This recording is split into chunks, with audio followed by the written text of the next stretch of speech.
Nanawagan ang ilang dating anti-corruption officials sa publiko na huwag magpadala sa diversionary tactics na lumihis o lumilihis sa issue ng flood control scandal. Alamin kung bakit nila ito sinabi sa balitang ihatid ni MJ Mondihar. Mainit ngayon sa Pilipinas ang flood control scandal. Mula sa palpak ng mga proyekto, ghost projects at issue ng korupsyon, bilyong-bilyong pondo ng bayan ang nalulustay dito. Iniimbestigahan ito ngayon sa Senado at Kamara. Sinabi ni Senator Ping Lacson na posibleng kasabot dito ang ilang senador at kongresista gamit ang insertion sa national budget para pondohan ang mga questionableng proyekto. Sa gitna ng usapin, pinuna ni Attorney J.V. Hinlo, dating Commissioner ng Presidential Anti-Corruption Commission of PACC, ang tila diversionary tactics sa media. Ang ginamit na issue, ang umano'y extradition request ng US government kay Pastor Apollo C. Quiboloy, isang pribadong individual na hindi nagnakaw ng ni isang kusig na pera ng gobyerno. Ani Hinlo, questionable ang timing ng paglalabas ng issue. Yung kay Pastor Quiboloy, they are saying yung mga kaso niya sa US, those are already personal cases niya doon. Wala namang national significance yun na pagbigyan talaga ng pansin ng gobyerno.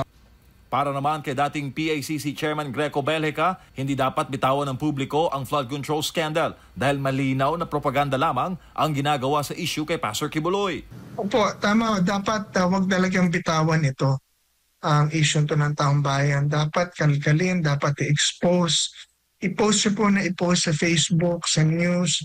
Kunan nyo po ng mga videos, yung mga anomalyang proyekto na nagawa. Ayon kay Senator Lacson, mula 2011 hanggang ngayon, umabot na sa 1.9 trillion pesos ang inilalaan na pera para sa flood control. Kabilang dito ang mahigit 1 trilyong piso sa nakalipas sa 3 taon.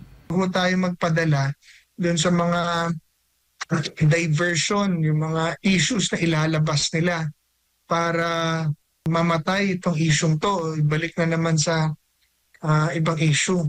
Dahil pagka ito po ay nawala sa ating consciousness, uulit-ulitin na naman po ito. Balak maglunsad ni Belhica ng People's Audit sa lahat ng flood control projects. Mismong si Pangulong Bongbong Marcos na ang nangunguna sa kampanya laban sa flood control scam. At ayon sa dating anti-corruption officials, hindi si Pastor Quiboloy ang problema ng bayan, kundi ang mga korap at gahaman sa pamahalaan na walang takot na ninanakaw ang pera ng bawat Pilipino. Kung sa tingin ng susunod na administrasyon ay hindi sang-ayon sa batas natin ang pag-extradite kay Pastor, hindi natin siya i-extradite. Pero sa ngayon, sabi ko nga, it's premature.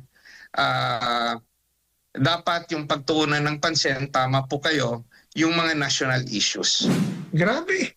Ilang tahanan, ilang gusali, factories na po sana nagawa nun para nagbigay ng mas maraming trabaho sa ating mga kababayan, para pabahay para sa ating mga kababayan, kung hindi po inanod ng baha dahil sa korupsyon.